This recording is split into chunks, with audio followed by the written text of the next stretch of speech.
Welcome to your reset with Christiane Piano, where the purpose is to support you in releasing all that you are not, so the truth of who you really are can emerge. This is accomplished through working with the BodyMind from an ontological perspective.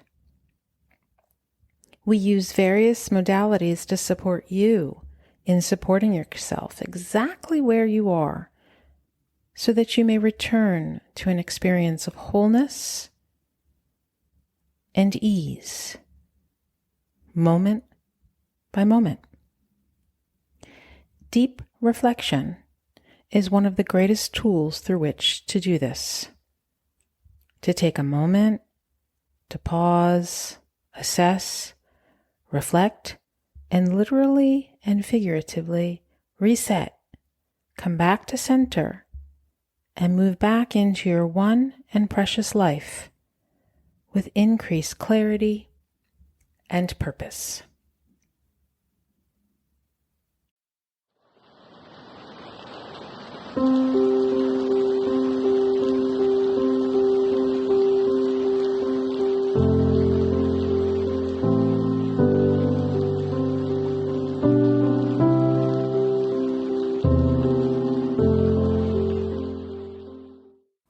Hello, I'm Christiane Piano.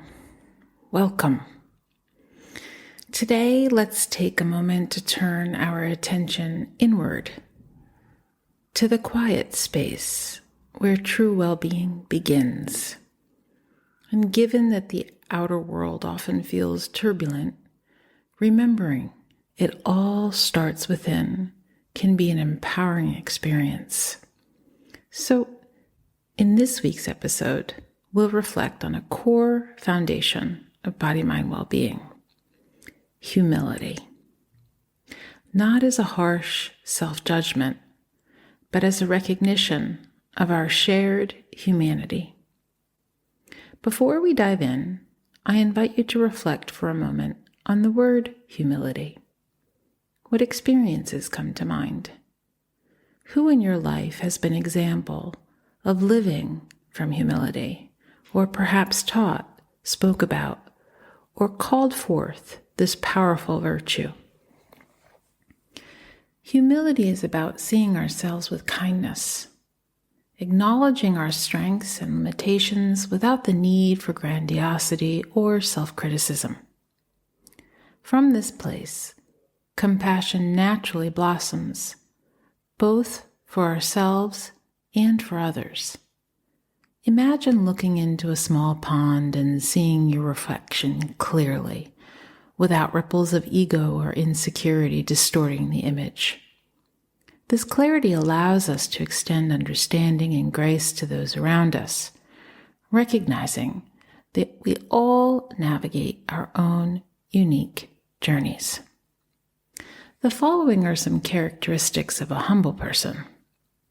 They are self-aware, ask for advice and ask questions from a space of curiosity, are not afraid to make mistakes.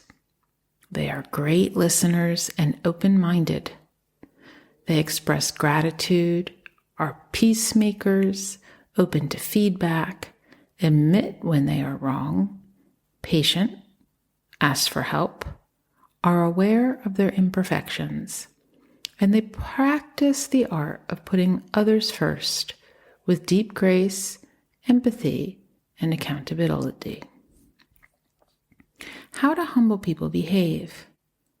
They are not too proud to help others, and they recognize that they also needed help at different times of their lives and careers. Furthermore, humble people tend to allow their actions to speak for them, rather than talking themselves up. The signs of when humility is lacking: overshadowing others, difficulty with empathy, overconfidence, resistance to feedback, constant need for validation, lack of gratitude, unwillingness to apologize, excessive self-promotion. Now, what does a lack of humility look like in practice? A person who lacks humility might be self-important. It is a person who may only think of themselves and see themselves as higher and better than others. There is little room for a self-important person to improve themselves because they may not recognize their flaws. A person who is not humble may not have a growth mindset. The following are words that describe a person who is not humble: proud, self-important, self-centered, egotistical, narcissistic, or boastful. It is in moments of conflict, success, or righteousness where one's humility, or lack thereof, shows up the most. One of my mentors taught me that if you lose your humility, you have lost your way. In my own work, I am humbled daily by the trust of the people I work with, their honesty, and willingness to move into a not knowing space from a place of curiosity. One of the foundational questions we work with is, what do I need today to restore my inner balance? It's awe-inspiring to witness someone value themselves enough to look inward and take responsibility. This self-care leads to a balanced state where one naturally thinks less of themselves. Often taking time for oneself is seen as egotistical, but if we don't care for ourselves and come from a place of imbalance, what truly unfolds? It takes humility to know that we are not superheroes with machine-like bodies that will just keep going no matter what. What do we notice occurs in our own behavior, thoughts, emotions, physical state, etc., when we have not been taking a moment to reset and recharge? Are our interactions constructive? In the recent Resonance series, one of the practices we explored was upon waking in the morning as our eyes open, to bring awareness to that moment and realize, wow, I am alive and have another day to live. What will unfold? What will I dedicate my precious time and energy to? To whom will I share life with? What is needed to support myself so that I may be available for others? The exploration was powerful, to say the least. It is humble to remember that nothing is a given. Let's connect to your experience of humility. What do you notice unfolds when you are in the presence of a person who values themselves enough to practice self-care, and yet at the same time is grounded in humility, as the caring of self is a contribution to the whole? Each of us is emitting energy all the time, and the energy we emit has ripple effects out into the world. These ripples are impacted by our thoughts, emotions, actions, non-actions. We are tiny specks, and the music we are creating together is either harmonious or not. When we are balanced, we invite harmony, seek understanding from a place of deep knowing that there are many ways of going about life, a job, a test, etc. When we are balanced, we remember just how much we do not know. Awareness of this allows us to own it and change course. Let's use the example of a person who may be expressing aggression to reflect upon what is unfolding. If you observe someone who is increasingly aggressive, they raise their voice, and their physical tone is condescending and threatening. It might suggest that someone is experiencing a sense of imbalance. Beneath the aggression lies a deeper sense of insecurity.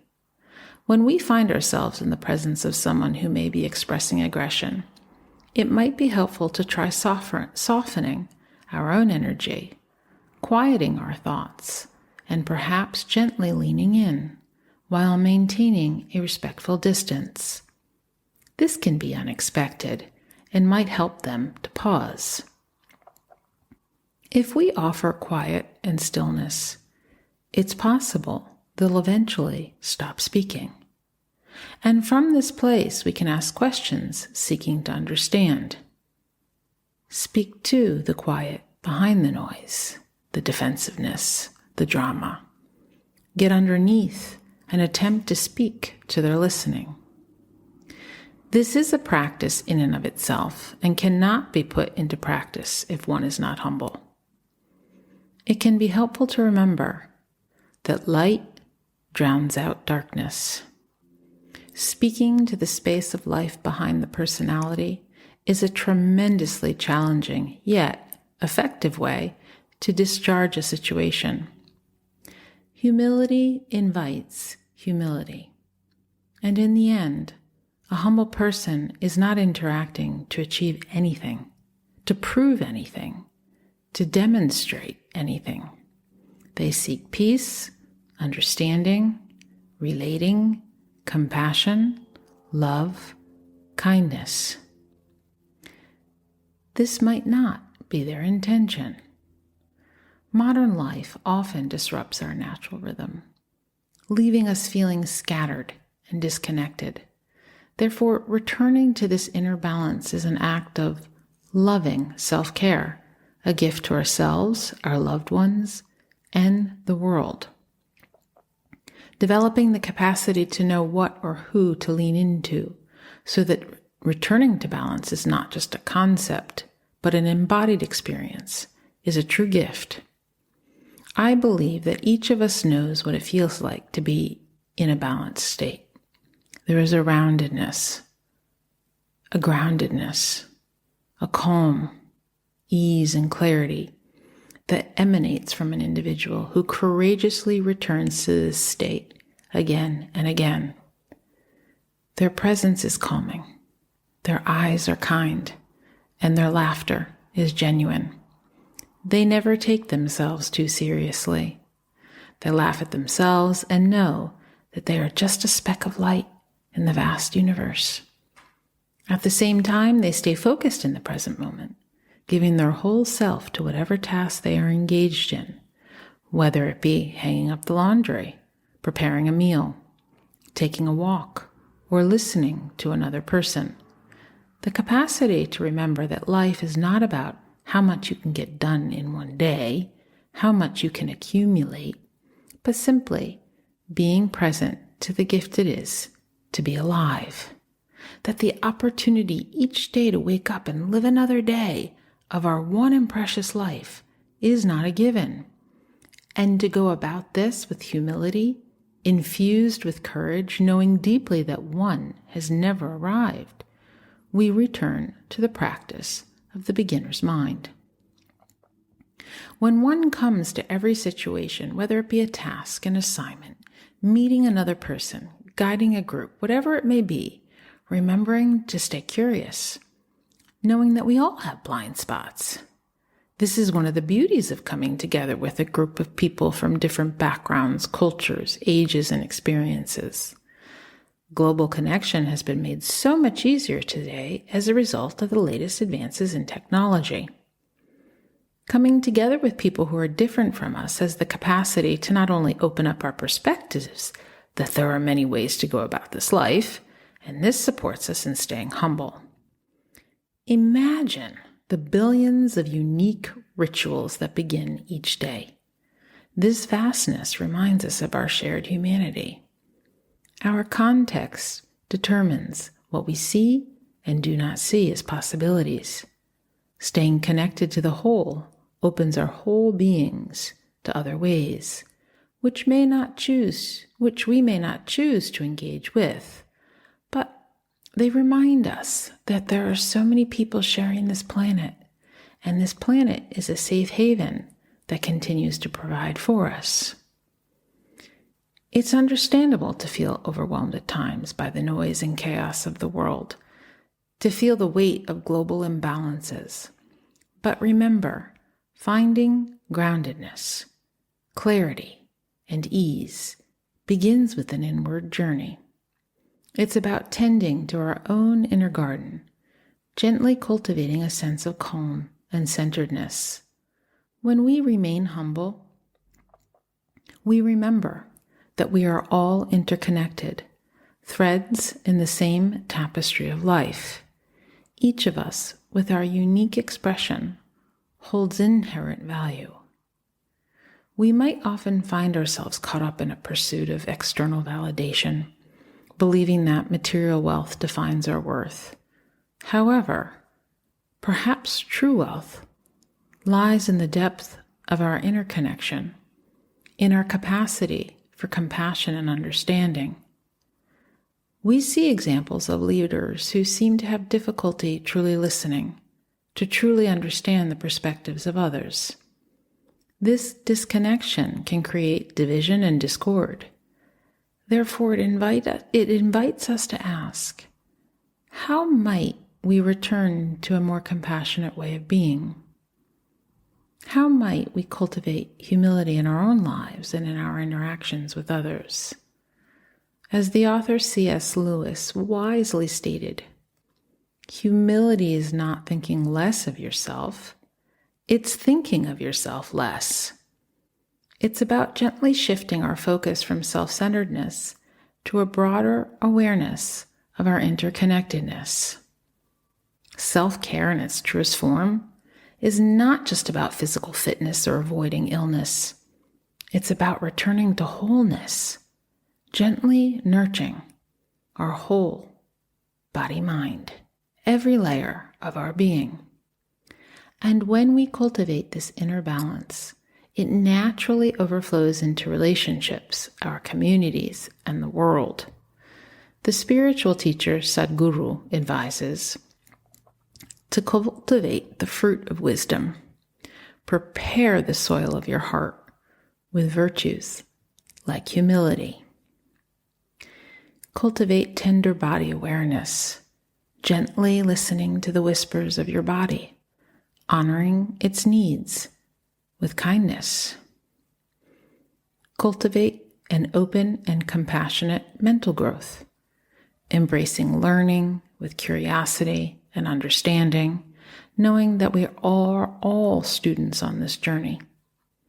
The business philosopher Zig Ziglar suggested, humility will open up more doors than arrogance ever will. Cultivate compassionate emotional regulation, accepting our emotions with grace, knowing that they are temporary and part of our human experience. Cultivate compassionate social connection, gently cultivating genuine listening and empathy, creating spaces of understanding and collaboration.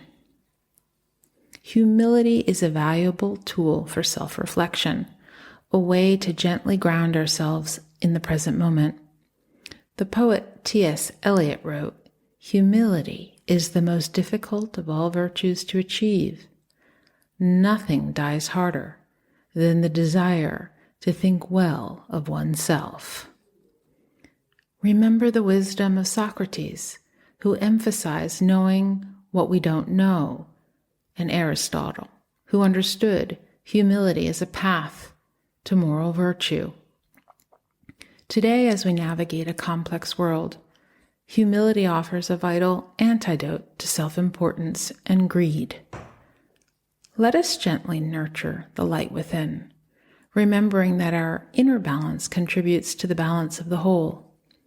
When we stay connected to this inner light with compassion and humility, we create a gentle ripple effect of understanding, transforming ourselves and the world around us.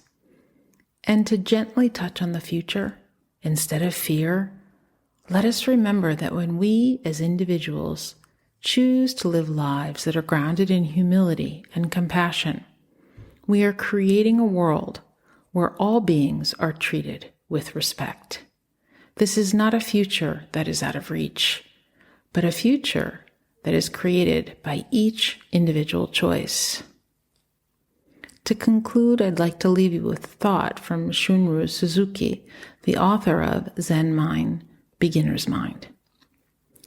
Be humble. In the beginner's mind, there are many possibilities, but in the expert's mind, there are few. Thank you for joining me today, and I look forward to hearing from you about what resonated. Feel free to like, share, or follow.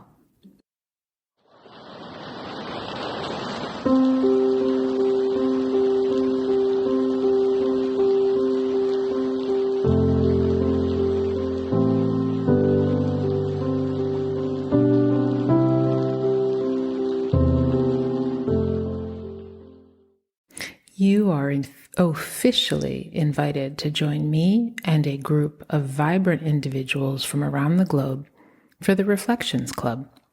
We gather together online the first Saturday of each month for 1 hour. No preparation needed. Just bring yourself and get ready to have fantastic conversations with people who are passionate about the benefits of body-mind well-being. Human connections are deeply nurtured in the field of shared story, and something magical occurs when people come together to share what resonates with them personally. These meetings will support you in taking your reflections to the next level and support yourself even more. If you have questions, feel free to reach out or simply visit my website, www.christianepiano.com.